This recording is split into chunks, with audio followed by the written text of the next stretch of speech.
রাসূল করিম সাল্লাল্লাহু আলাইহি সাল্লাম বলেছেন, ওই ঘরে রহমতের ফেরেশতা আল্লাহর রহমত নিয়ে আসবেই না যেখানে কুকুর থাকে অথবা ছবি টাঙানো থাকে। ভাইরে, আমরা মনে করি কুকুর কি দোষ করছে? কিছু দোষ করে না। কুকুরকে আপনি পাহারাদারির কাজের লালন পালন করতে পারেন, বাড়ি বা এলাকা পাহারাদারি করলো, তাকে খাবার দাবার দিলেন, সবই ঠিক আছে, কিন্তু আপনার ঘরে ঢুকাতে নিষেধ করেছেন রাসূল আকরাম সাল্লাল্লাহু আলাইহি সাল্লাম শখের বশে। এই জন্য দেখবেন, আল্লাহ মাফ করুক, ইহুদি খ্রিস্টানরা এত পশু থাকতে দেখবেন কুকুর নিয়েই পড়ে থাকে। হাদিসে যেটা নিষেধ আছে, ইবলিস সেটা আরো বেশি করায় তাদেরকে দিয়া।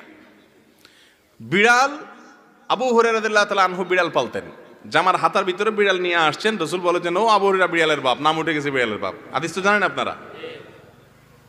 এই বিড়াল পালার ব্যাপারে তেমন কোনো আগ্রহ পশ্চিমা দেশে মানুষের মধ্যে এতটা নাই যতটা আছে কুকুর পালার ব্যাপারে। ঠিক না বে ঠিক? ভাইরে, যেটা নবী করিম